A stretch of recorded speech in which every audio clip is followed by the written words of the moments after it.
William. A rather grey and cold Cardiff afternoon here, a long way away from last season's match in the Paris Spring Sunshine.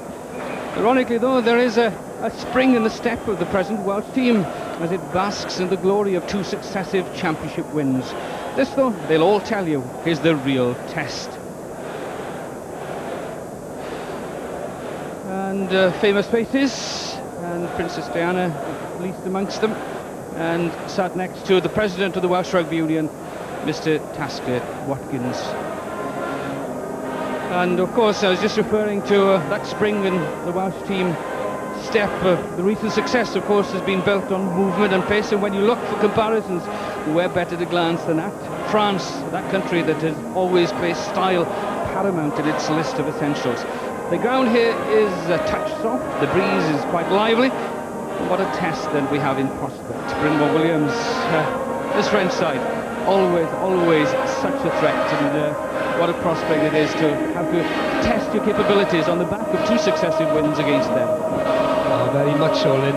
It's an incredible test for the Welsh lads, and to think that France have beaten South Africa and Australia in the last 12 months, it's an immense task, and it's not only a measure, I mean, it's not only about winning and losing. We want Wales to win, of course, but it's a measurement to see how far we've gone. I was speaking to Bob Norton during the course of the week, and this is the real measure to see if we actually have come forward. That's not taking anything away from the performances against Scotland and Ireland. It's just that France are one of the leading sides in the world, and today's performance is going to really count. Well, the sense of anticipation just rising by the second. The French captain, Olivier Roumat, getting a feel of things. There'll be a lot of rolling around on the ground, a lot of stopping and starting and sprinting involved. Now then, led by the mascot Hugh Rhys-Tillman from Canadair near Cydweli in West Wales. The Welsh team then, led by Gareth Llewellyn as captain. What a moment for him. Not new to captaincy, but new to this experience of captaining Wales in the championship at Cardiff Arms Park. And a man with experience of that, Phil Davies, a nice touch.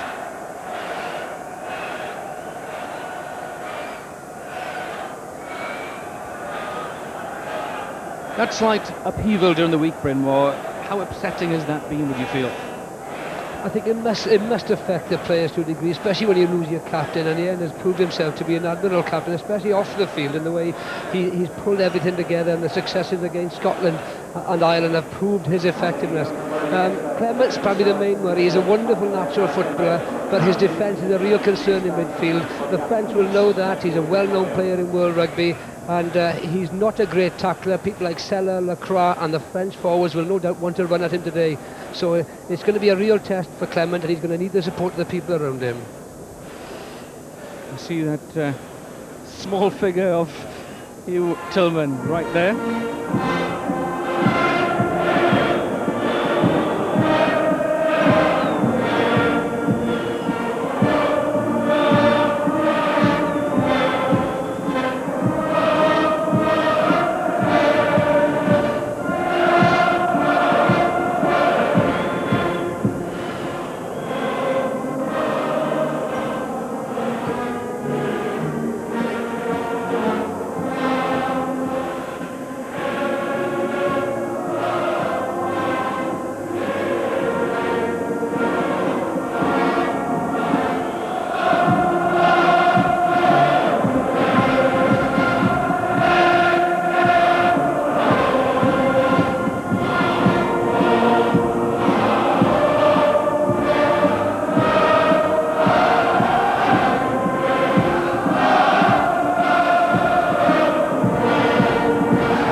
More behind the scrum changes in that Welsh line-out. Mike Maria winning selection as of right. Simon Hill, Nigel Walker and Anthony Clement replacing injured players. Most interest centred on how the multi-talented Clement copes with his centre role. His concentration rather than his talent will be most under pressure. A pack that's steadily developing into a cohesive unit. It's the final 10-minute performance at Lansdowne Road that hopefully will be the starting point today. Philippe Salah, the cornerstone of that French back division. The experience and talent still there, but at 97 caps on, are the legs still willing. At the other extreme, Emile Ntamak wins his first cap. A shadow was cast over the Arms Park here when the giant lock Olivier Merle appeared, and of course is surrounded by fellow pack members of huge proportions. The question mark though hangs over the unit's pace. The answer then to move it about.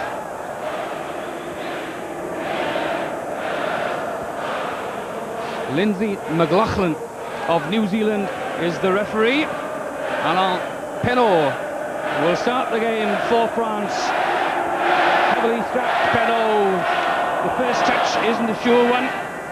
It may well, and it does, result in French possession. And Philippe Salah hit late by Anthony Clement. Now then, the referee didn't spot it. Neither did the touch judges. And again, no one really able to get hold of the ball. And I'm sure that Philippe Salah will give referee McLaughlin a quizzical look right at the outset. But Clement getting in the first touch. Well, France will be pleased with getting possession from that kick-off. Yes, it was a bit late by Clement, but I don't think it was spotted.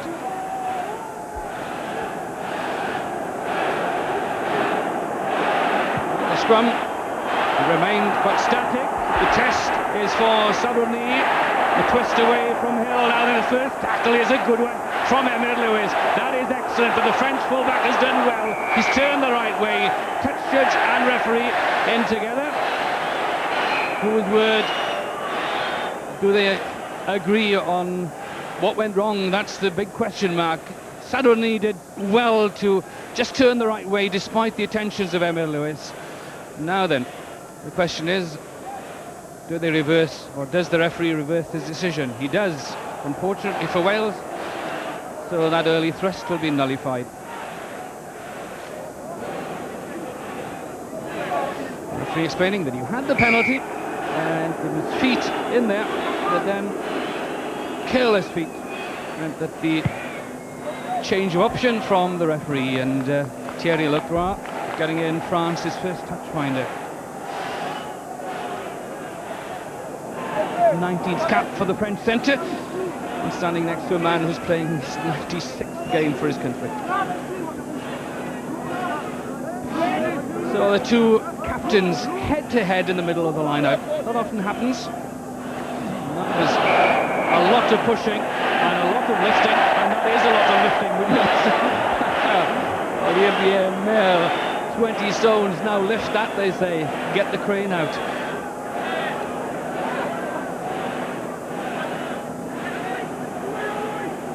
No wonder the French compressed that. It was getting enough people there to hoist the French number 4. So the sensible tactic is to get the ball back inside the 22 and then take the kick downfield. Well, lifting or supporting, whichever is the right word, is very topical these days. A bit unfair, I thought, to a degree. I think they're looking for the timing, aren't they? The referee thought otherwise.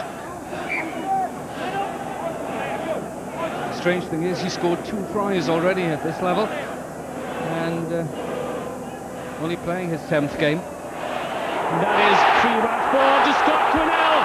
Where is the support? Just a slightly slowing coming. Now it's laid back on a play. Phil Davis, the Welsh forwards rampant. But, oh, that is absolutely crazy. To give away a penalty needlessly. It was, well, it would be fortunate. For the moment I thought it was the Welsh boots going in on the Frenchman lying on the ground that had conceded a penalty, but fortunately not spotted by the referee. Well, tremendous work by Scotland now, very alert after some slack line-up play by the French. Support perhaps a bit late, but look then how aggressive Wales are coming into that ruck situation. Phil Davis takes the defence on again. Good play by Wales, good psychological play by Wales. Then the penalty is given away, a chance for Neil Jenkins. Benetton will remember well his first contact and the first time he lay on the ground here for this game. He was really given the treatment. The referee deeming him to be in an offside position, not getting away from the ball. And the first penalty goes to Wales, and what a chance it is.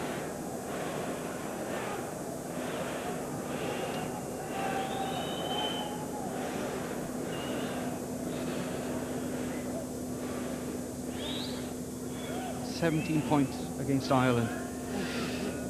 Now then, these three would really get things going here. And do they get things going here? Start where he finished off a fortnight ago. Jenkins is on song, and suddenly the arms part is on song as well. It was excellent as well that the forwards were rewarded for their effort with that 3 points. Penaud, not the best restart. Now then, it's so important that Wales then take advantage of that. Sadorné brought forward and into midfield. Where is the escape route? It's not there for the moment as Hall grasps Ntamak. So his first touch, not the most pleasant either. France have done well as Roumat gets things going in the right direction for the French. No sign of the ball, get your hands off it, says Lindsay McLaughlin. Emma Lewis put in the tackle, but kept his hands on the ball. Well, something of a surprise. You wouldn't say that the breeze was that strong, especially in France's favour, but Thierry Lacroix decides that it's within range. 55 metres. And no fuss, no bother, no sandboy required. Just place the ball and strike it as far as you can. Well, the flag is just hanging listlessly more than anything else. Just the odd flutter now and again.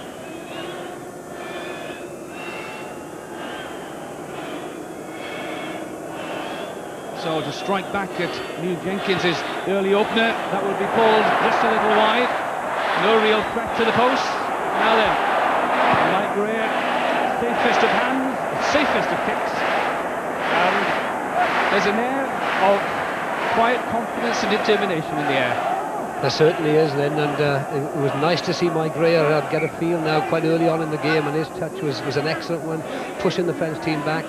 But no, there's a lot of aggression, there's inspiration amongst the forwards. I hope that Wales keep it up. Now, winning line-up possession is such an important facet of play. The aim is at Benazi. It wasn't straight. The referee's playing the advantage law. Wales surely will want the scrum, and they do.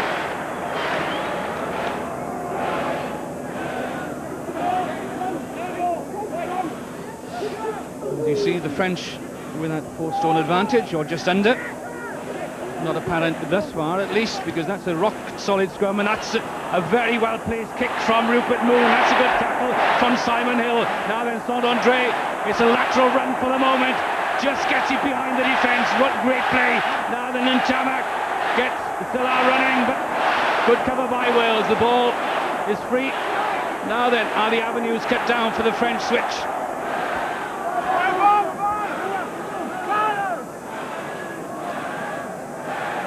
Penaud, not wishing to spread it wide, can only pinpoint Mike Greer, but anticipated well. The forwards stand where they are, knowing full well that Greer, of all people, will get them back to safety. So, winning his place as of right, Mike Greer.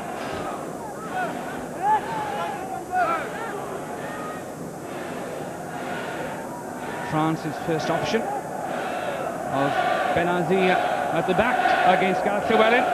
Phil Davies against Roumat. Won by Wales, needs to be tied in. Just a touch ragged. But denying opposition possession is as important as winning your own. Although one must remember that no ball sometimes is better than bad ball. The control has to be there. But what an indication earlier from what the French are capable of. A lovely kick by Rupert Moon, wonderful support by Simon Hill, and they still created from it. French hooker, Jean-Michel Gonzalez. And the using a special hooker, by the way. They sometimes use it. That was outside hand from Rumat. McLaughlin sees nothing wrong with it, and that's danger for Wales. The bounce kind as well. Now then they have control here. All options open either side. French or Welsh cover just thin left side. Gareth Llewellyn stands off to try and guard, to fill in holes. The French take it on though. Wales coming in from the wrong side. Mark Perigo, and surely from here, yes, the indication from Ruma that he wants his centre, Thierry Lacroix, to kick a goal.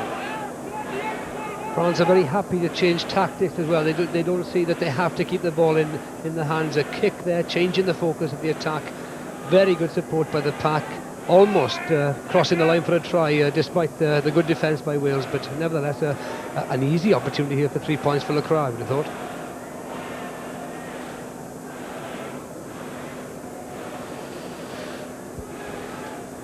We're 10 minutes into the match. Sides separated by 3 points. Now they're equal. Thierry Lacroix, the first success of it too, and it's 3 points each.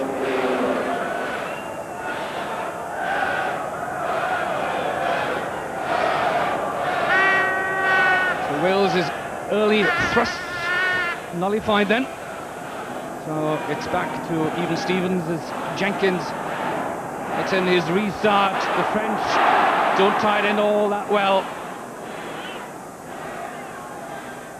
Good retrieving work though, and again there's a lot of bandage, there's yards of bandage on Penaud.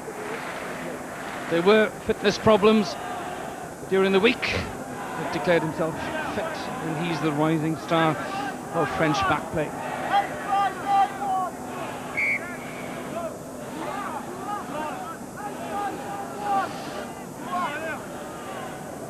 France have a height advantage at the line-out. That makes no difference. And now that could have been, but wasn't. The angle was perfect from Anthony Clement. He would have split the defence, but the transference not quite in his path, and couldn't quite catch it. A little bit of over-eagerness on Tony Clement's part. In saying that, it's nice to see Neil Jenkins getting Tony Clement into the game early. Well, Scott Quinnell is just hovering, and he does decide to stay out. There were problems, blindside breaks from scrums against Ireland, so making sure that it is well guarded. It's not. Well, that was accidentally offside by the French, surely. Yes, it was. So the Welsh back row alive to the blindside threat from scrums, and that's encouraging. John Davis guarding Jenkins and Ricky Evans. Men locking horns with that French front row. Mike Greer in the outside half position. Well, it's outside the 22. Penaud, does he want to counter-attack? Well, it's away from two tacklers now then. And Timac.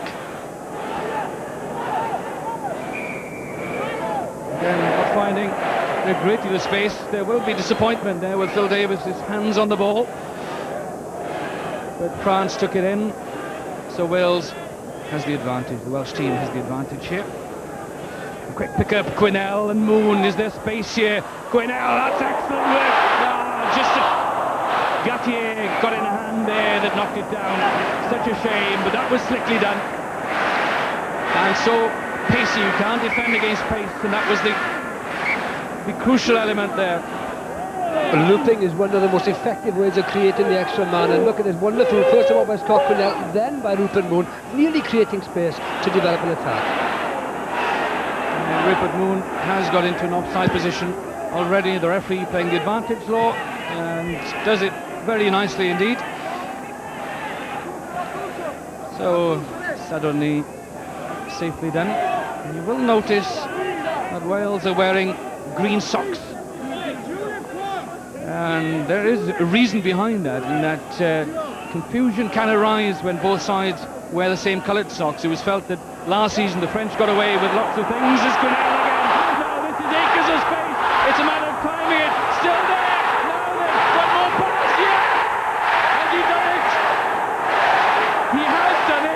Just look at the look on the face. Oh, was the odd stutter along the way, but the path finally cleared, and Scott Quinnell triumphantly signals his arrival as an international player. Well, I don't know if I can just explain this. My hair is still standing on end, but great alertness again by Scott Quinnell. Look at the control, look at the vision, head up, looking around him, and then it's strength. Just takes the defenders on. He's got enough strength in those legs, keeps his eye on the line, crosses for a superb individual try. So the untidy line-out was the first mistake as far as the French were concerned.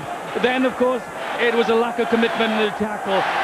First of all, Saint-André shaken and brushed one side. Penaud, no problem at all. Just drive on. Quinnell is the answer.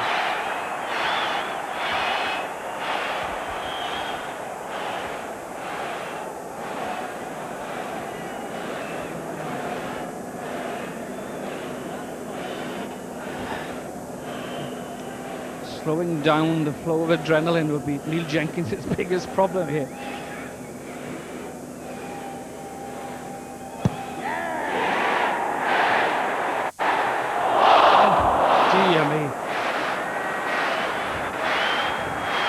There are things happening here, and keeping a cool head all round is no easy matter.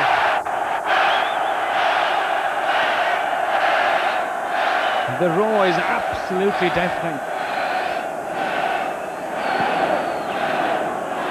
French restart, and well executed as Benetton. Again, the French, as they did when Wales initially scored, get straight back into the game. Session, the switch is on. Galtier, Penaud now then. But Saint-André is their defence. Then Nigel Walker, a quick turn. Covers it well. Does Wales' left winger. It needs to be backed up though in strength. It's all on the retreat, and France will get the scrum. So typically French that the response ultra positive. And from one end of the field to the other, Quinnell from triumph to desperation at the end, and just getting back there.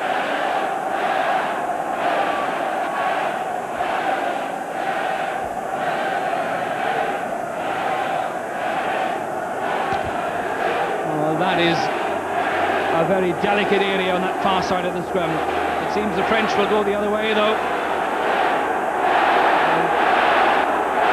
Rows have gone down. Is it a penalty offence, or how did they slip?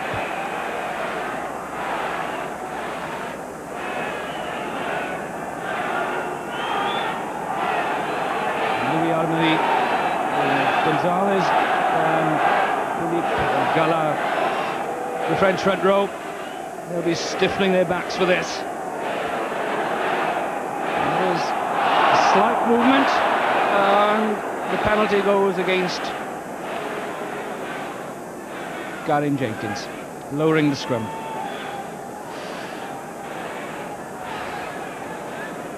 Won't worry a great deal about that. I won't shun anything.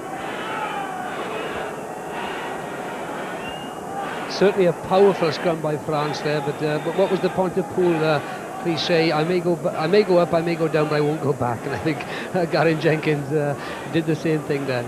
But that scrum, that French scrum, does look strong. It's obviously 4 stone heavier, and that's very, very significant, especially as the game goes on. Late in the game, that's when that it stands to the advantage of the French.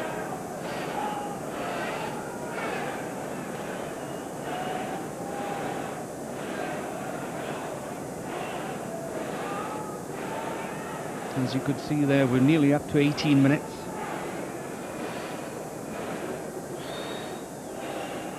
Now then,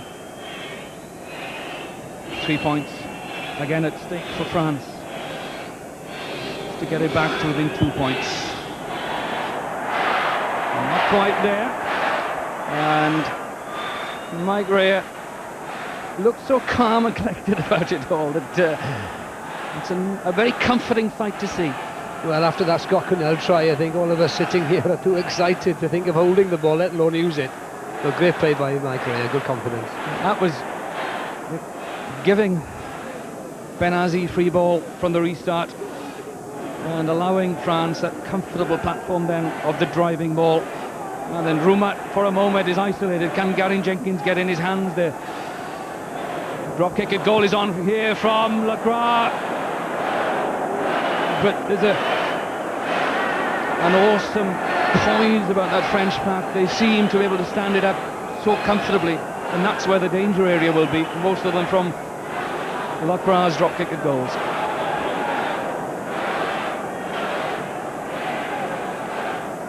Composure, concentration, done to a T. Now then, Galtier and Tamac. Now he's met Gary Jenkins, and we will be one story to take back to France, to Toulouse, on his first appearance here at the National Stadium in the Arms Park.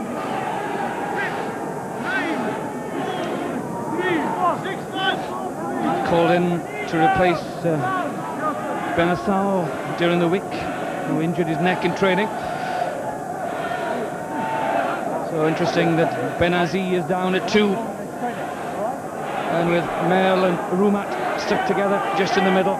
It's a huge French lineup. Llewellyn was being lifted, according to Lindsay McLaughlin. And France want to keep the game moving. Gonzalez, the hooker. Hooker on hooker. Now then the quick release. Penaud, the giant Sessior. What good tackling. Great Welsh midfield tackling. Now then, there could be ball there as well. Wales.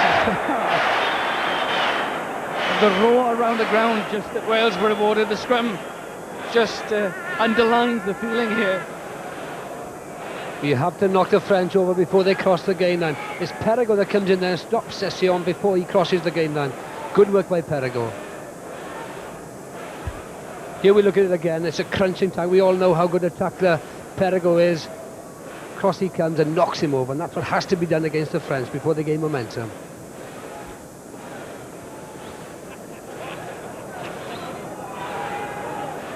Just off camera now, Lindsay McLaughlin has come back into shot, but Gal Llewellyn was having a little conversation with him, just inquiring about where he defines the rule between lifting and holding, and clarified by McLaughlin that the jumper must have his hands on the ball before anyone can touch him.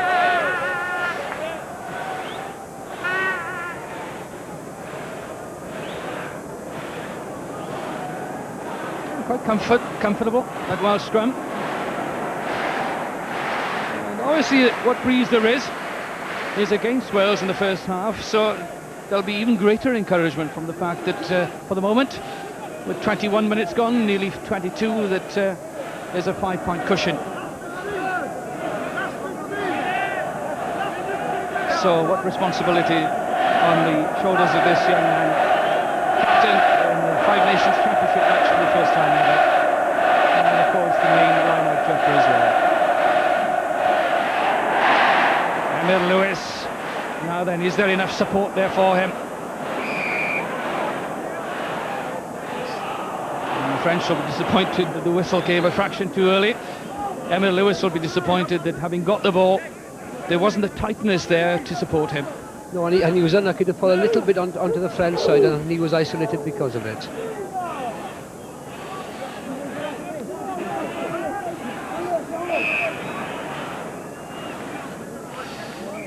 Scrum had turned too far, that's why the referee wants it reset.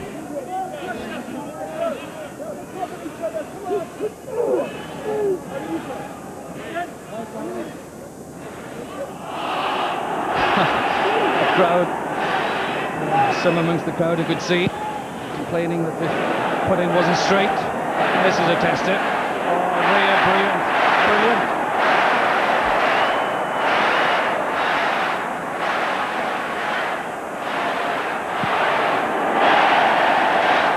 Hardly needs any words, that.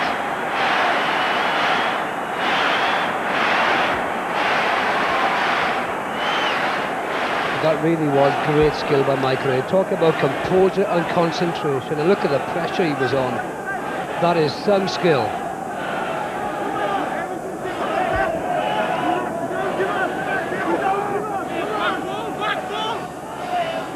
Merle against Phil Davis, but it's Benazi at the back, and Penaud and Jenkins in a head-to-head, the outside halves.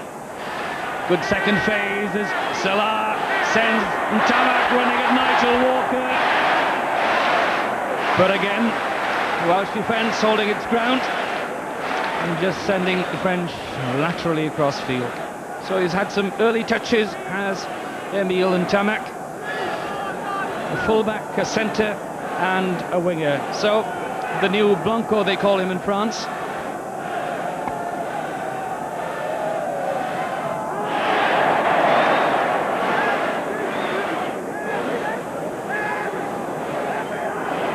Wherever you look at the moment, there's no shortage of quality work.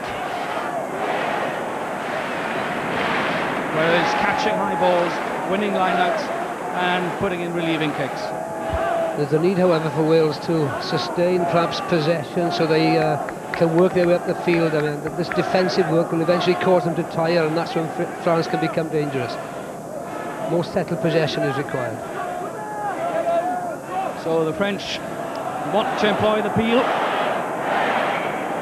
It wasn't straight. Well off the mark, says the referee. The huge figure of Benazi at the back, more a lock forward than a flanker, and it's interesting that there isn't an open side, a really out-and-out fast man in that French back row. So it may well pay Wales to move them around, to get them into the wider areas. Is there offside there? Yes.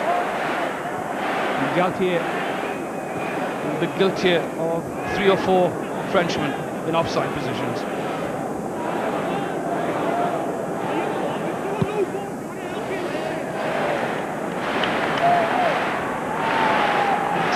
Rather a strange sight to see Anthony Clement wearing number 12. Obviously more used to seeing him at 15, but hasn't really found it problematic so far.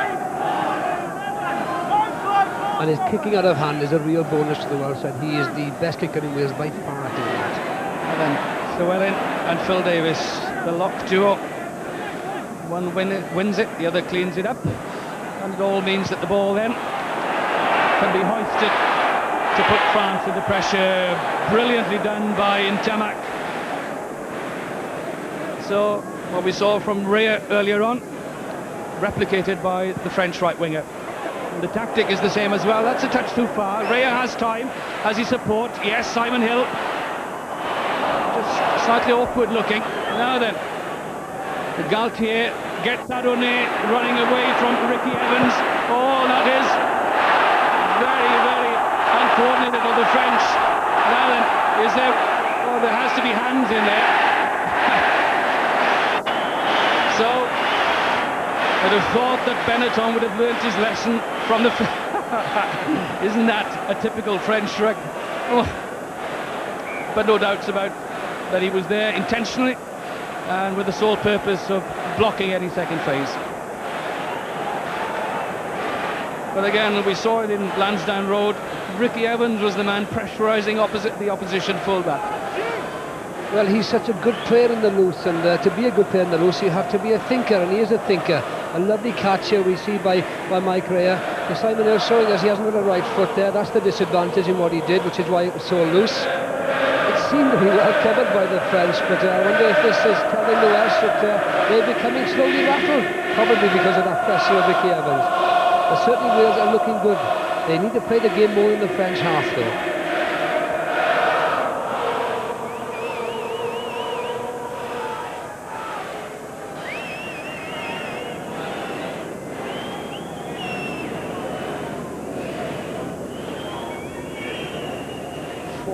Metres plus, just over.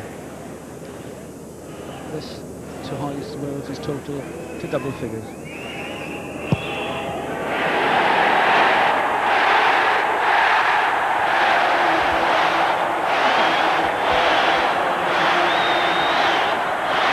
His number's 10, Wales' number is 11. The French on 3, and the difference 8.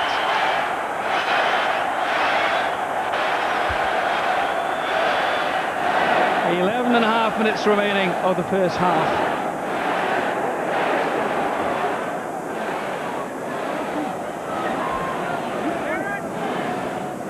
Control absolute. The kick, huge, not quite in touch. Now then, the French, the counter-attacking French. Walker had covered well. Now then, Sadorné needs a lot of support and quickly. Rupert Moon organises Wales's fringe defence. Only 3 or 4 commit themselves. Galtier looking for a gap there. No gaps appear, and Tamac collared as well. So is there a wider option for Salah? Delicately done. Raya is across, but the ball beats the covering hill as well. What is very impressive about the Welsh play is the way that they keep this line in defence and they restrict the space that the French were allowed, especially after a loose kick they got by Neil Jenkins. But the rest were up, the 14 were up, bringing that line up, stopping the French developing upfield. Good play by the Welsh team. Now again the French moving their line-up men around, but of no avail. They can't deny Phil Davis for the moment, neither can they Rupert Moon or Neil Jenkins.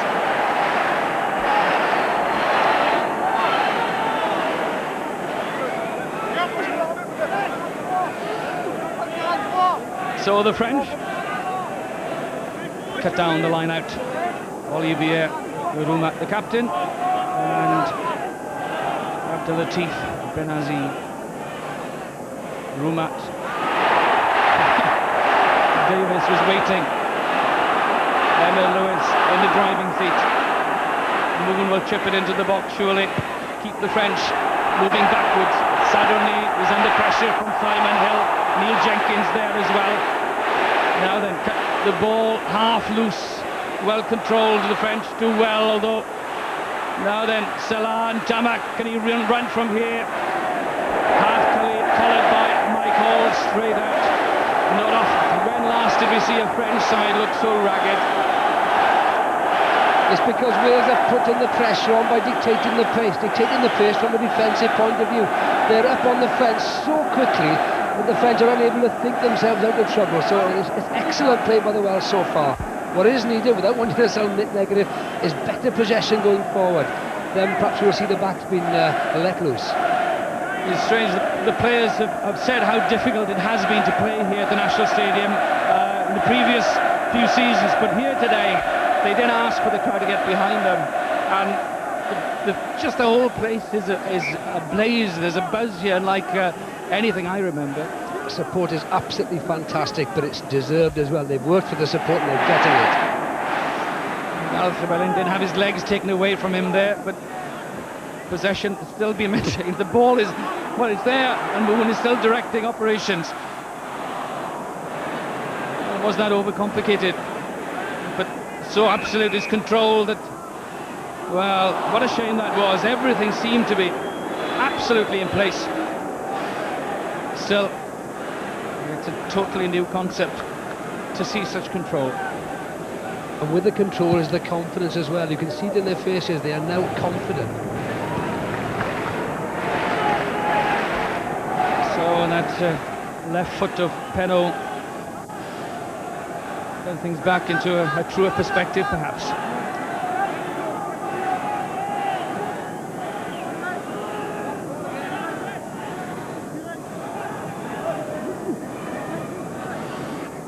Again, that tall figure of Benazi ruling the line out, gaining second place possession again. Look how well Wales guarded that. Gary Jenkins standing off, guarding it.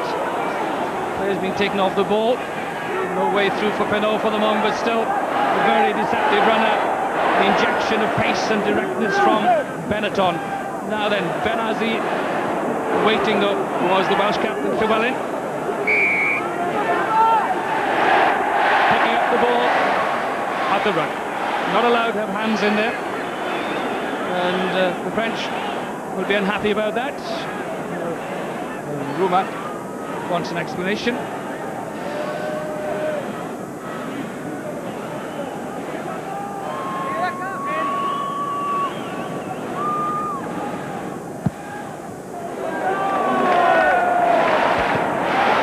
So the 22 disappears from shot. And the halfway comes into view, and that's the progress that Wales will enjoy making.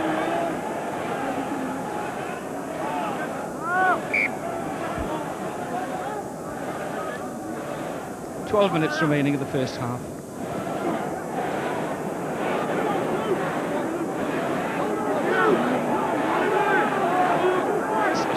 Seven minutes rather, or down to 6 now.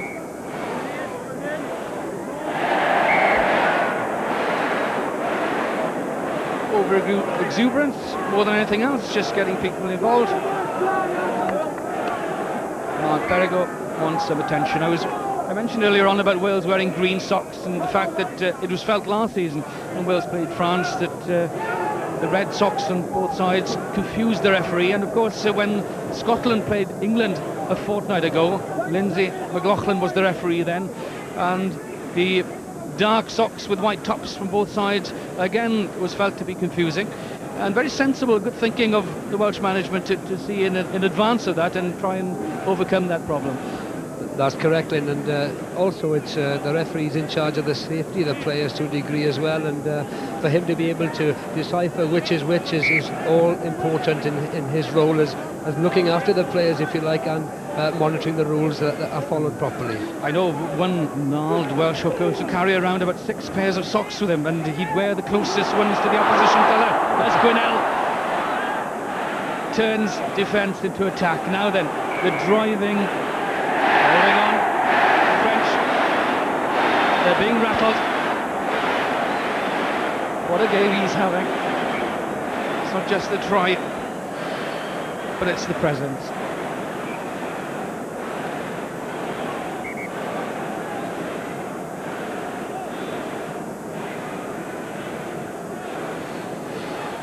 Well, Bennett on is slow in learning his lesson. That's right. The good thing that Wales are doing, though, they're crossing that advantage line, which Scott Quinnell does there by about 15 yards, and this heavy French pack wouldn't like having to work their way back and getting into position. Then you notice the Frenchman there, is it Benazzi falling offside, and the opportunity for Wales. Good play by Scott Quinnell. Keep emphasising pace, and the quicker it's done, the less time there is to defend against it. But keep an eye on 6 here. There is nowhere else he's going but on the wrong side, and it's not for the first time that he's found the odd stray boot land on his back. But these penalties come from the pressure that Wales are imposing. That's the good thing. They're desperate efforts by France to retrieve the situation because of the Scott Quinnell attack, and here we have a good opportunity for Neil Jenkins.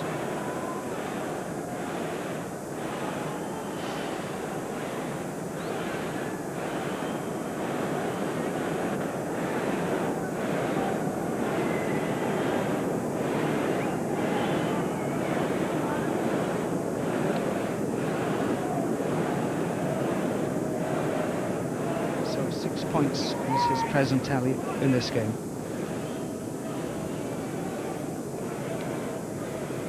For once, the Alms Park is quiet.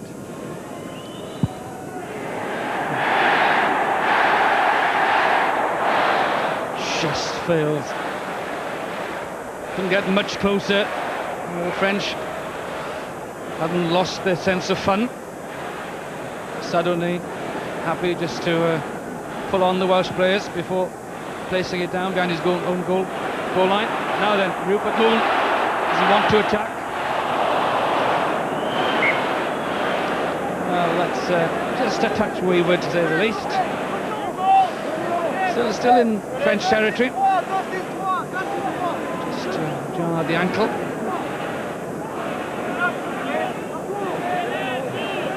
How good Gary Jenkins' French is, but he's having a quiet word, and Gonzalez is here just on the touchline here. Well, that was headed back, a knock on as well, so the referee will play the advantage law. Saint-André makes headway. Is it well enough controlled by the French? Lacroix, it's not the best kick either. No, it's a French side. And he's lacking in composure for the moment. Who calls? Who wants it? Galtier. There are lots of people offside in front of him, but the Welsh players, Davis, holds his head, feeling that he had been put onside. Such a shame. Well, Lacroix needs to be watched. He's playing, I suppose, a clever obstruction game. He's restricted so many of the Welsh players supporting kicks, and the referee should be told about it. with a quick possession, too quick for Galtier, and just right for Rupert Moon, and the French coming in the line, trying to push it back, having been tackled. So Galtier.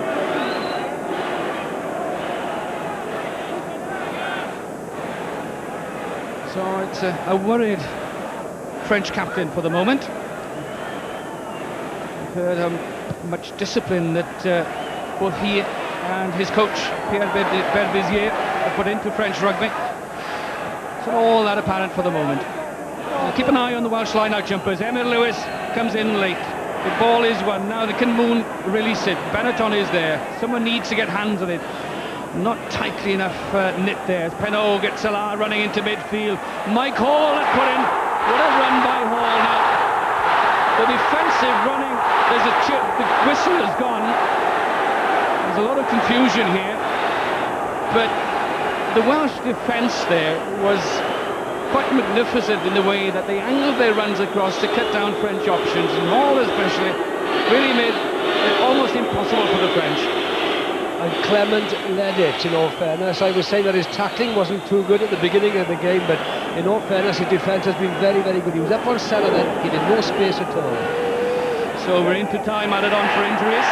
And Wales take a tight head, even with one man standing out as Rupert Moon makes the initial thrust. Now that Rumat was on the wrong side, although there are lots of people on the wrong side. Gary Jenkins, the man penalised.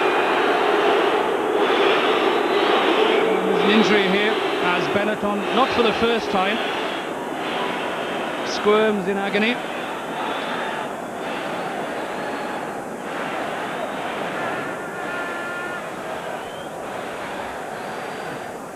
Well, Benetton will use up his own quota or the whole French team's quota here. Well, just look at that drive initially.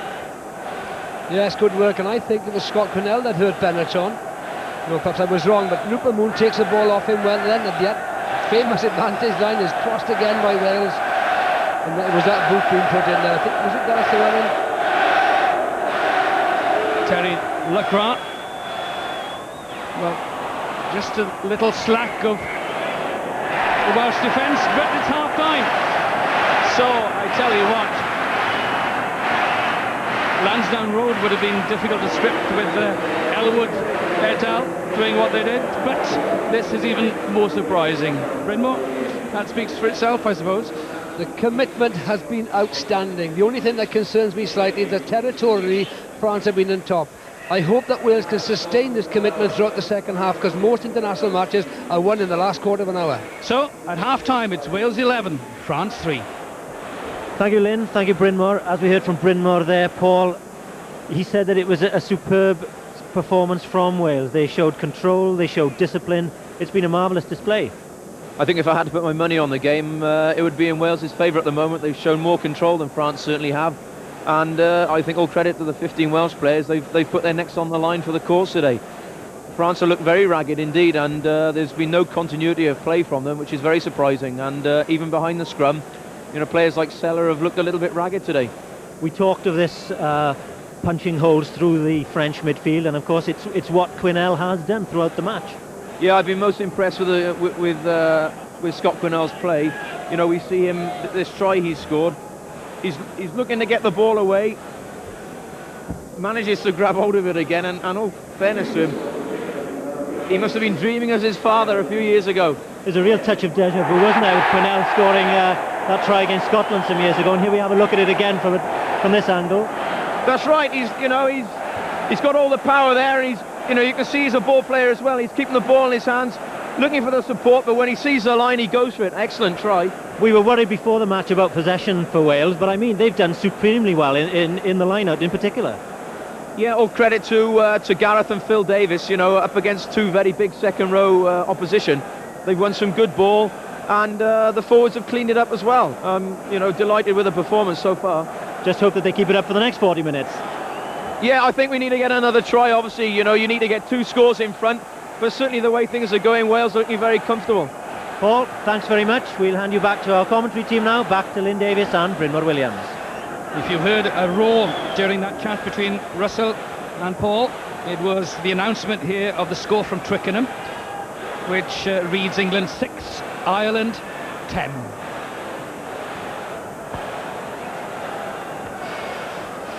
So things happening at Twickenham, and certainly things happening here.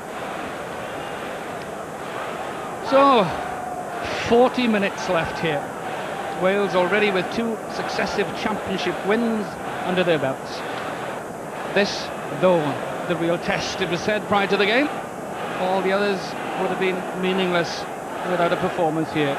And even if there isn't a win at the end of it, the performance certainly would be one of which to be proud. As Lindsay McLaughlin whistles off Neil Jenkins, the loose ball is Scott Quinnell's, and does he start the second half as he started the first? Well, the French concede a penalty. Philippe Salah, gotta get out, says the referee, gotta get out.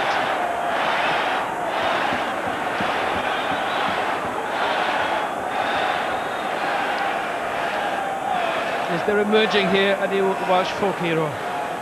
Well, this is the era that Wales have to attack from the kick-off, and a good kick-off by Neil Jenkins. But Scott Quinnell is looking outstandingly aware and alert, and every time he grabs the ball, he goes forward, which allows his pack to get behind him in support. And then comes the opportunity of the penalty, because France in desperation, having to take desperation measures, giving away penalties. No, we can't possibly say that this is an easy kick, bearing in mind what we've previously seen this season. But it's not a difficult position, let's put it like that, for Neil Jenkins.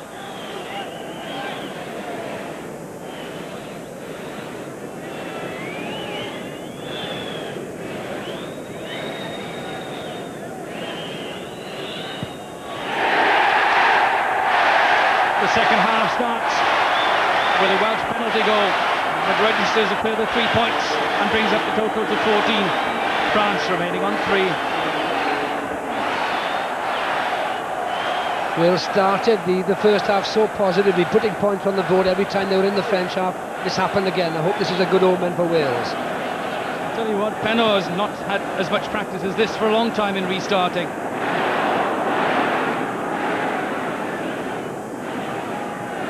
Well then, is that well enough protected? Yes, it is. Sardone, it's into the breeze. It's very difficult. Who calls? It's hardly worth saying it was Quinnell. It's turning up everywhere. No, there is space there. That's a very intelligent kick, and Mike Hall is getting headway on Ntama. That's untidy work. John Davis is there of all people. The ball has to be picked up and spread here. Moon and Emma Lewis. Lewis, the head down charge. The wider option is open here. Alan Clement. Is there support there? Offside from France in front of the post. Dead centre. Jenkins will step into the picture.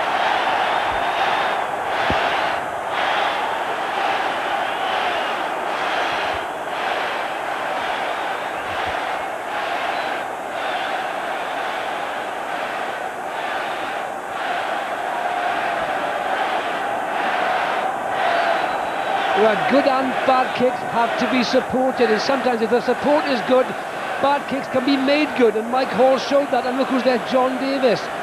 Support in numbers makes it all possible. Sustained pressure by Wales, dictating the pace of the game, taking the game to France and unsettling them.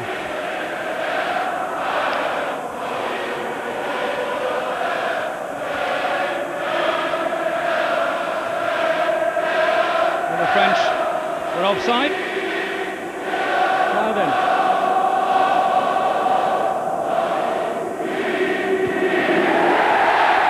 Singing just pushed out of his mind with Jenkins yet again. The tally up to 17. 12 of them to that man there wearing 10, Neil Jenkins. And yet again, they're up in the French half, they put points on the board. The scoreboard looks superb at the moment, I must say, but well deserved. Very, very good play by the Welsh side. France have to get back from here. It'll be one of the great fight backs of all time in the championship.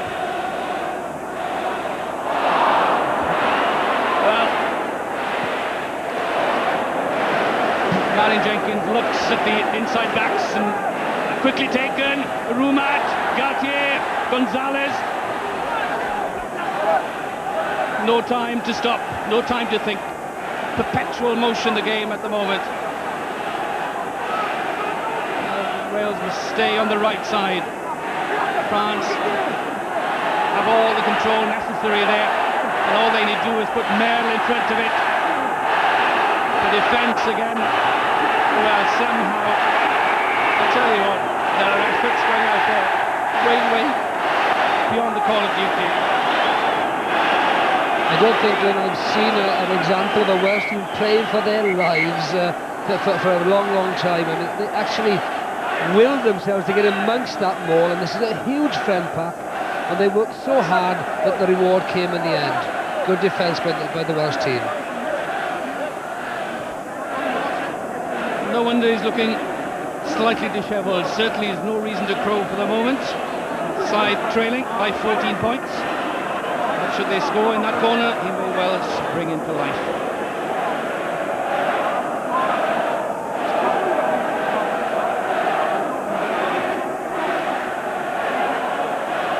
And Ricky Evans. Very tough character. Served in the army, spent some time down in the Falkland Islands. And this battle here, just up his street. And that's untidy possession, it won't be a try.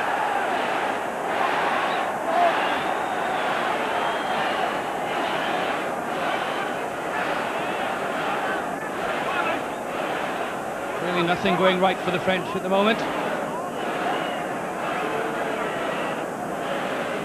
And that rifled a vast distance by Clement. Didn't quite gain that amount of ground, but the kick itself. Well, France here losing a pressure situation despite the fact that it was a Welsh put in.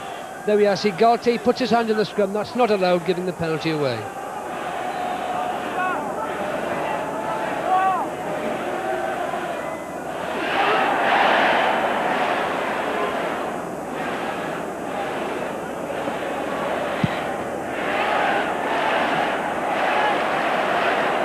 Things are going.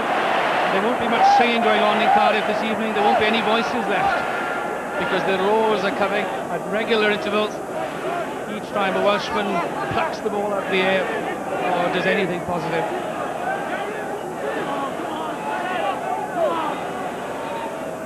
Roumat and Benazi again with Emma Lewis trying to plug the gap. Lewis turns him. That's excellent work. Wales should claim that. They have it. It's there for Moore. Now then Jenkins. Andrea just slightly static. Kept in play by Walker. Now then, Salah, what does he do? Let's play 7. Sadurni, shadowed by Clement, half held. This is Sessio, held up by Hall. Wales, Ricky Evans, the ground ball secured. Penalty to Wales.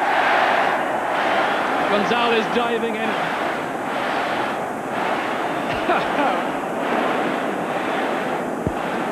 I told you we enjoyed the battle.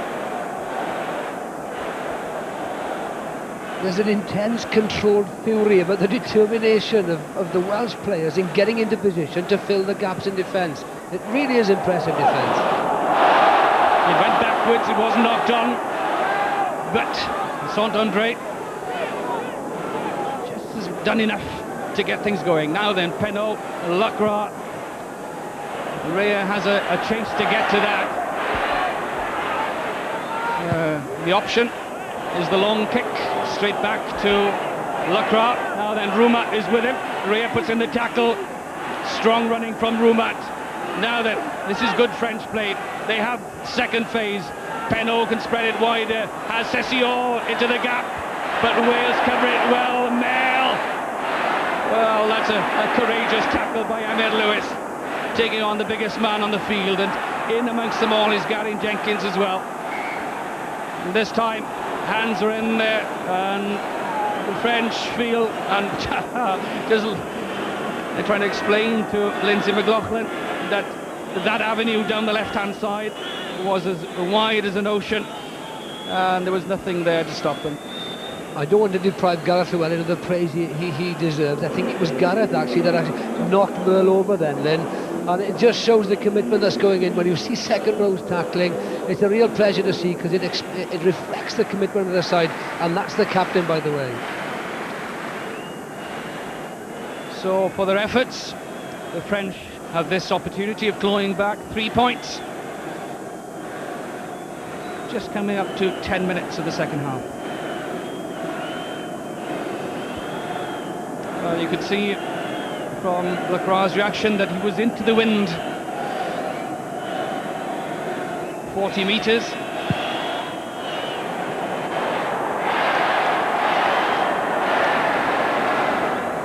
So it's not a day for the French's main kicker. He's only added 3 points to his previous 135. Composure and discipline from the restart. That's what they want. What they get is perfect delivery from Quinnell and Moon. Now then, what does Sadurné do? Down the other end of the field is the command. What a brilliant catch by Moon. Now then.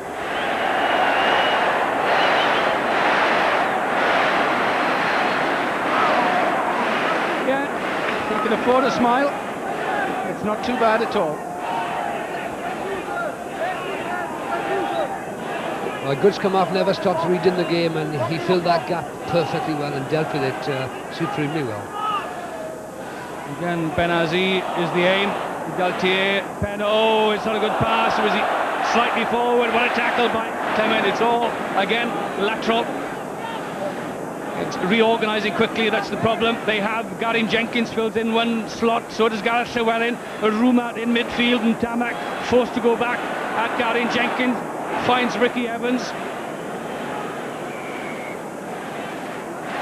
France couldn't win it. Wales get the possession.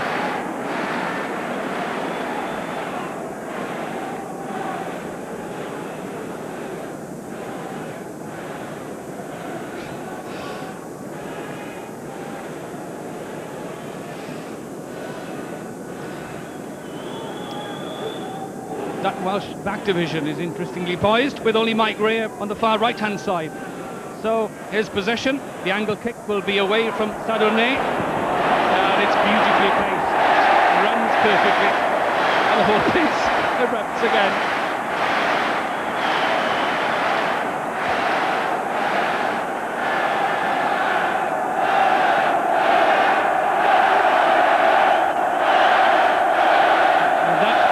On the top left-hand corner is correct for those latecomers who are doubting its validity. Wales 17, France 3. 12.5 minutes gone of the second half. Scott Quinnell with an early try. Neil Jenkins with 4 penalty goals against Thierry Lacroix's solitary penalty goal for France.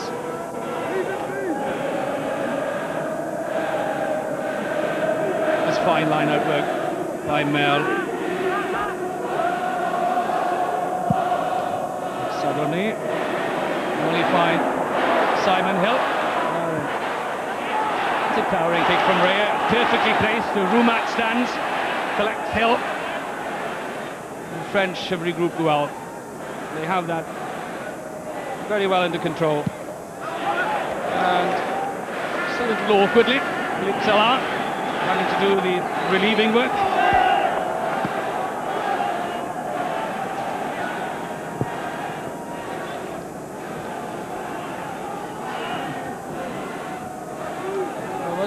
Strange contrast that makes, with the territorial advantage to the one side, the possession to the other.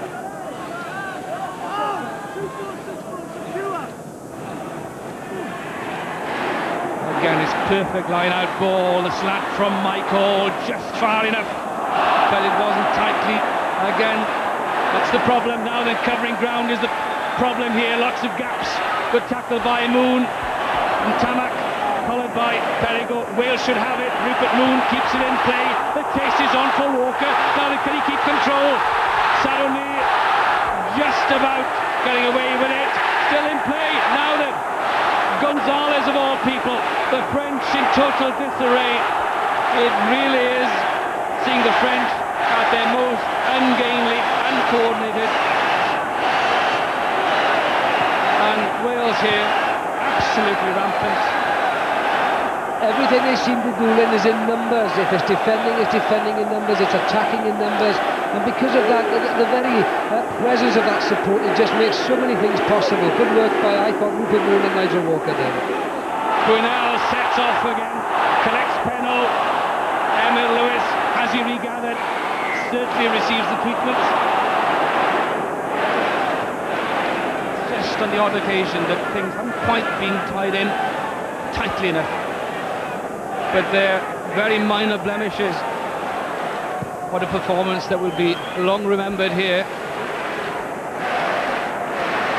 I think Wales have certainly exposed the weakness on the open side of the French scrum. Benazzi being a second row, dealing with things on the open side has been poor. And Scott Quinnell, of course, as we all know, has taken advantage of that side. He's crossed the gain line time and time again, turned the French back and got the Welsh team going forward. That's a real weakness in the French setter.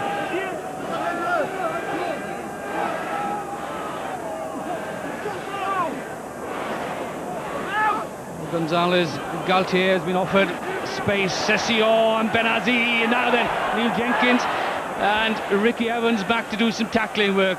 Roumat. Now the French beginning to build up a head of steam. Now then the switch from Galtier and Penno. The dancing feet of Penno. Benazzi again. Comprehensive tackle. Keep hands off it is the message. Now then, the wider option. Salah covered by Clement. It's no man's land. It's taken on by Roumat. The tackling was Phil Davis in midfield. The French really, they're recycling ball after ball. Saint-André, Thierry Lacroix. But again, there is no chink appearing. But now the French gather their loins. There's a sense of purpose as they build up some momentum from this drive. Can they make it? They will. They've scored at last a French try. And the captain will be the man who will celebrate after receiving treatment, I'm sure. Olivier Roumat suffered for his pains. A very controlled pressure by the French. They moved it left, then moved it right. Lacroix here was waiting for his pack to start putting the shove on, and that's what they did. In all fairness to the Welsh defence, they showed resilience, but they were tired now and found it very, very difficult to cope with this control of these big, heavy men in the French side. And they just keep it low like a scrummage and keep driving together, and eventually Roumat, peels off the side of that maul and scores the try.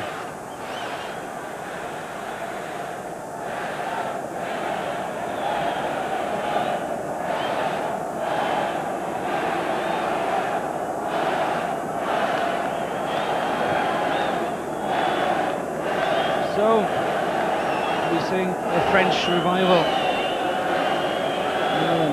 There's Lacroix get back into his kicking frame of mind as well. It's not been the most successful of days for him.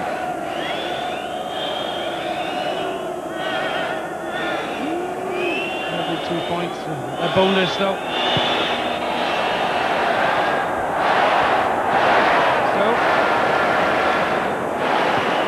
Now then, what a test of character we have on our hands here for the Welsh team.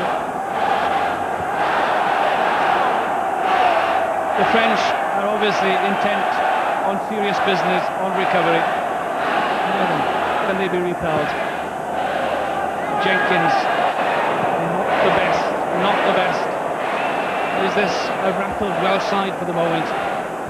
Well, the fitness they've shown so far has been outstanding, but the last quarter of an hour in international rugby is the crucial time. The wearing down process has occurred, and then it's about skill and concentration. And unfortunately, we've seen a couple of lapses in the Welsh performance in the last 2 or 3 minutes. The concentration defence, the bad kick by Neil Jenkins, but Wales could have well done without, because it's putting the pressure back on. So, Emyr Lewis and Scott Quinnell. Marc Perigo as well. The three back row men need to be on their guard here because the French have their backs stockpiled on the far side. That's why Bernal is quickly off, Emile Lewis quickly off, and the pressure is Galtier, Penaud away from Moon now.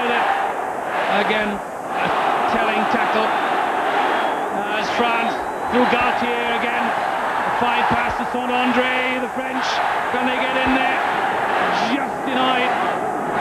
Play goes on as Rouma just runs into a brick wall and denied. Second face doesn't come back and doesn't appear. Just back in centre field, receiving some treatment is Gareth Llewellyn.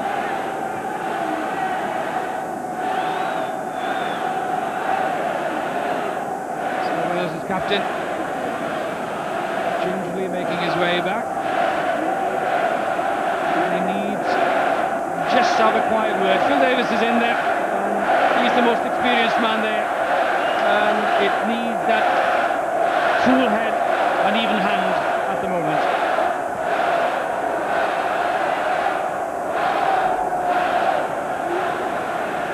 A rock light, Welsh scrum.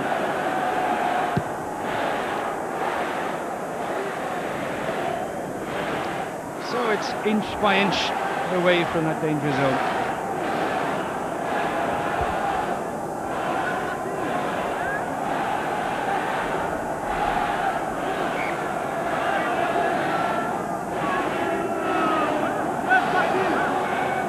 Really insisting on that gap between the two sides. Again, it's Benazzi, the aim.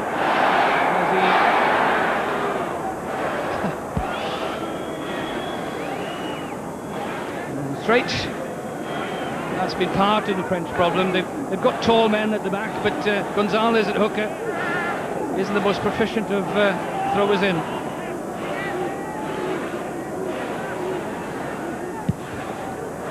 And for the second successive time, Rupert Moon given that little bit of protection and a little bit of time that's so essential. It's surprising that the French persevere with somebody who doesn't throw in well, because usually they're the ones that are very innovative when it comes to throwing in. They sometimes have blindside blankers, they sometimes have props throwing in if the hooker can't. But you're quite right, and this chap has not thrown in very well today, which is why Wales have done well. And the concentration, especially of Gareth Llewellyn, Emile Lewis behind him, and Phil Davis has been excellent. Just under 18 minutes remaining. What a game Brunel is having. Now then, does he get the support as well? We talked about tightness and discipline, and we don't get a much better example than that. Yeah, when a forward lifts his head from the turmoil of the contact, all he wants to see is that he can get up and go forward, and Neil Jenkins is allowing the Welsh pack that now in this particular phase of play.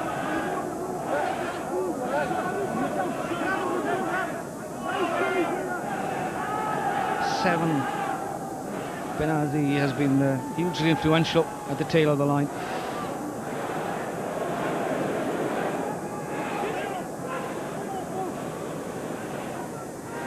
Galtier and Penaud try and get the three quarters moving again. Saint-André, that's brilliant running. And the French so quick to support as well. Now then, the Welsh defence reorganises. It's keeping a balance between covering the gaps out wide and stopping the French driving it close. The Penaud pinpoint kick into the corner. Simon Hill just not quite composed enough perhaps, but keep an eye on the French though.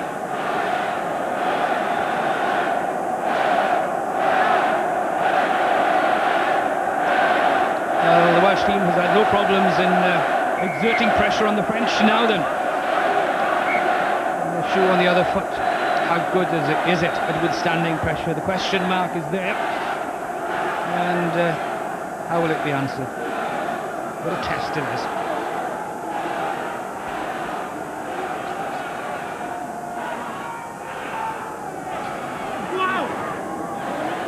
possession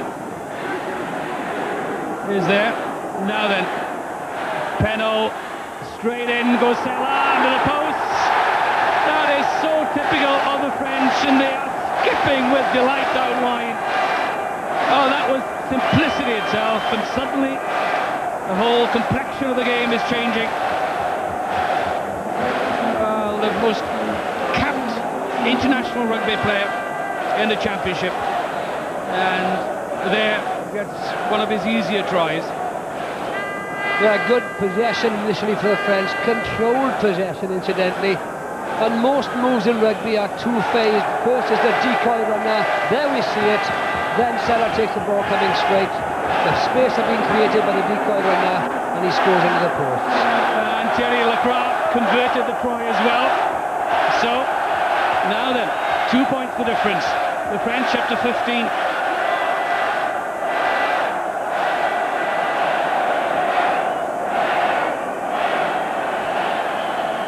Can Wales hit back right from the outset? That was comfortable for Benazi.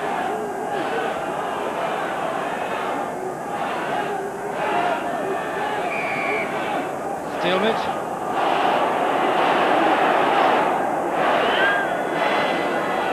It was straight from the kick, and even though France couldn't release it, they retained possession.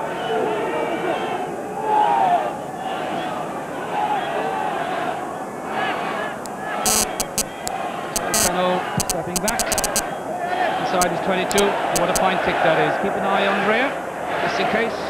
No hurry at all.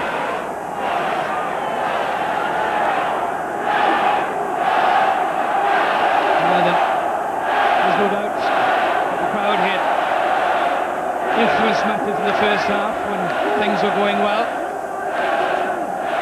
Let's see if that can equally true in the second half when things are just a little bit more difficult.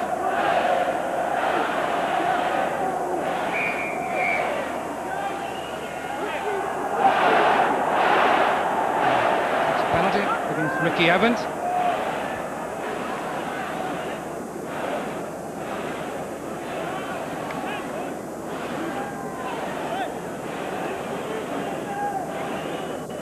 So it's a punch thrown. And a long lecture for Ricky Evans. 13 minutes left. What a point in the game this is, because it's where the game could swing from one extreme to the other. Wales enjoyed an 8-point half-time advantage. It was increased to 14 points. But now France, for the first time in the game, can take the lead.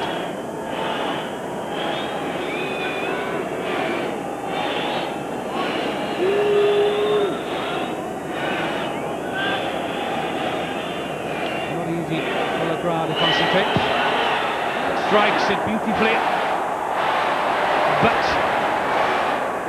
so close yet, as they say, so far, because it makes no difference at all to the scoreboard. And again, noise reaches a crescendo. It's really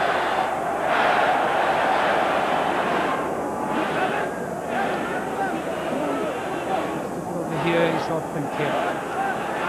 Good French control yet again. Penaud will test Mike Rea. It's huge. Rea, the fair catch, rock solid. The element he performs the best of all. He has so many strings to his bow, but that the best. But this position is very difficult. It's the furthest point from any touchline, and the essential part of it was to reach one or other. And right-footed to the left-hand touchline, the basic one, and done as required.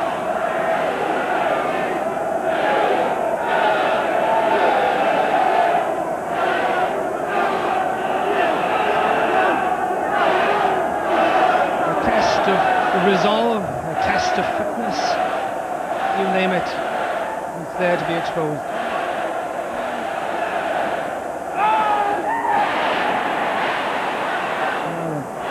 possession. On the retreat, Jenkins.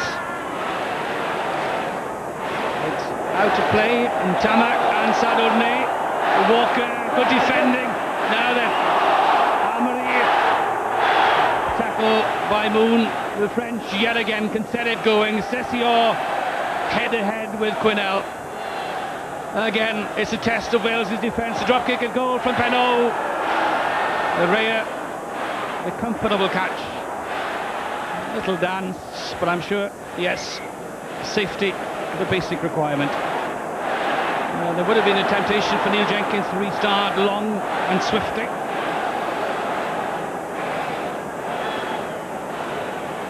We're into the final 10 minutes. 2 points separating the two sides. Quinnell, Mark Perigo. Wales at last get hands on the ball. They get movement going. Now then, there are wider options on here. Mike Hall, the chase for Hill, and that will satisfy most people, I'm sure.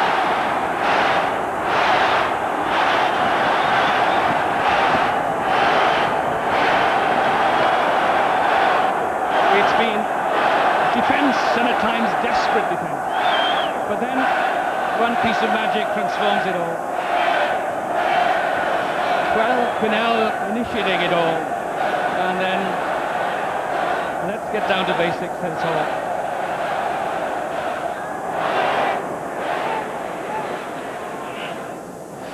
So the French, well, from all areas of the field now, want to attack, and Tamak, well, half held by Hall. Now what a run this is by Saint-André, kept in play, back there is Moon. Benetton had to be miles offside, and they'll come back to the halfway line for a scrum, I'm sure. The French number 6 can't believe it, but he was a good 10-15 metres in front of Saint-André when it was kicked. What a great example of creating space for your winger by the French team. And wonderful passing in front of the man, releasing Tamak and developing a 40-50 yard move from their own 22, remember.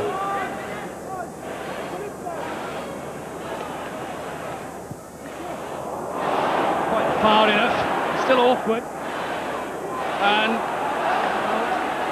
not enough control in the end. Galtier, Penaud, again wider option. Hall has to cover a lot of ground. Sadorne, well defended. Well, Saint-André just getting away. Wales there though, and secure loose ball. Coming in from the wrong side though. Simon Hill.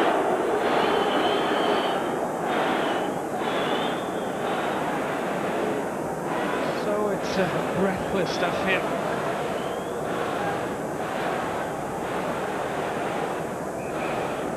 Simon Hill seems to be losing his composure sometimes when he's under pressure, rushing up on Saint-André there, enabling the French winger to beat him. And we'll see the example here now. Some good width playing by the French, but using the ball out wide. Simon Hill having chosen it, didn't hang on to Saint-André and allows him to get away. And it's Simon Hill trying to make up for the mistake he'd made and came in at the wrong side and was penalised.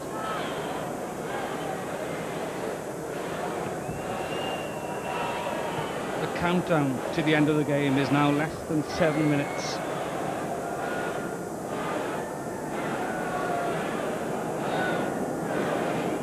Play goes on from the penalty.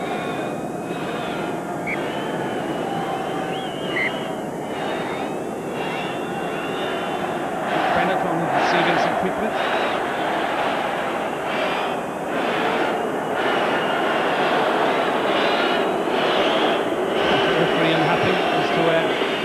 Had placed the ball. He won't enjoy a look at that if he could see a piece of statistics.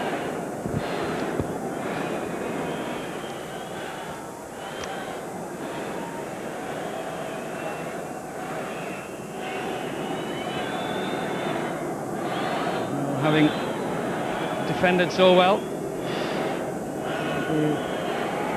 sad for Wales to concede 3 points here.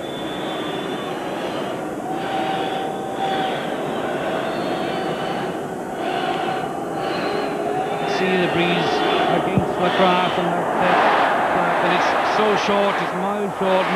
Mark Perigo, the early call for the fair catch.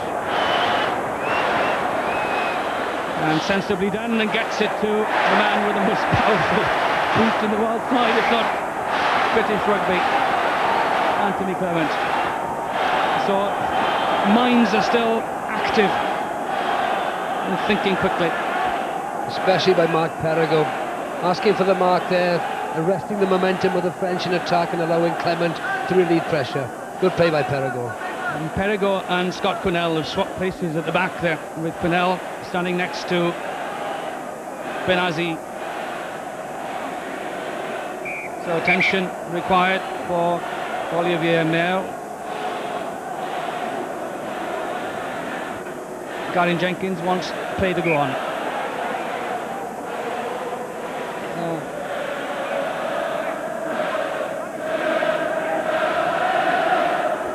So the referee unhappy that Garyn Jenkins was offering him some advice as to the time that Merle was taking to be treated. Proper time, it's down to 4.5 minutes left. Was he lifted? Jumping across. Against Gala, the prop forward. Just pushing in, over protecting his jumper.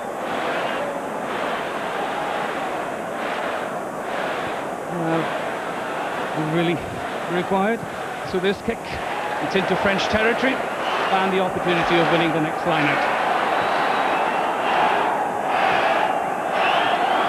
4 minutes remaining. Wales within sight of a third successive championship win. And by far its most outstanding win should it be achieved. But it's not over yet. Part of it in securing possession, or at least denying the opposition possession. Phil Davis is in there, Emil Lewis is in there, Mark Perigo. They want to drive it. They're just trying to nudge it either way, just to see where the weak points are. The beginning, the momentum suddenly emerges. This is how they played at Lansdowne Road. It was the final few minutes that proved conclusive as the French take it quickly. Now that Lacroix, but the referee wants them to come back. Oh, the excitement is for nothing, because the touch judge, Brian Sterling, underneath us here, is still holding on, holding up his flag. But that's how dangerous the French are, because you can't take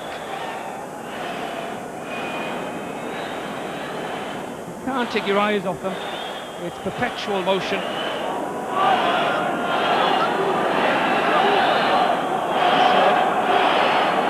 it's a line out to the French. This time more traditional. Distraught on the other side is Saint-André, who thought he was clear for a try.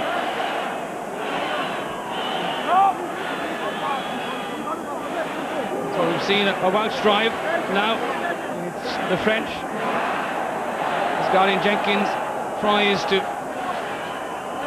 nudge it or stop it. He tries to get in there, lodge himself inside. Roumat hasn't well enough controlled it. And Galtier now then.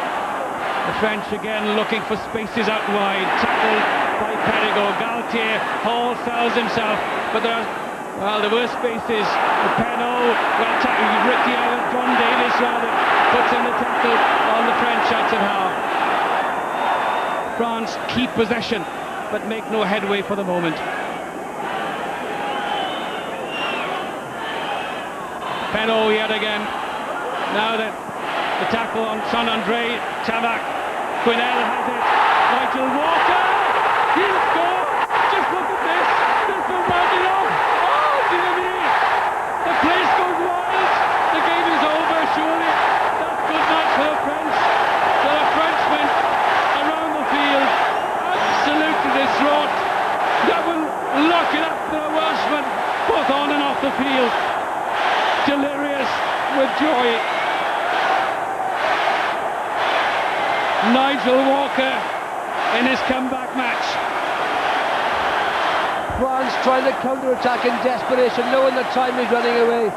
Scott Quinnell, easily the man of the match, alert as ever, and he gives it to the fastest man on the park, and he doesn't fail on chances like this. Great pace, crossing in the corner for a great try. France were on the attack, remember, so there was no defence in place. Once Scott had done his work, it was a case of passing it on to Nigel Walker, who ran hard for the corner.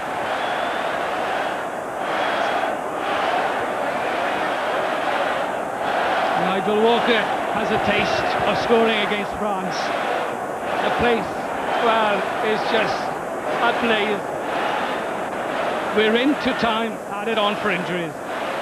Neil Jenkins has this conversion attempt surely to lock out the French. A fraction inside the touchline. The concentration, absolute.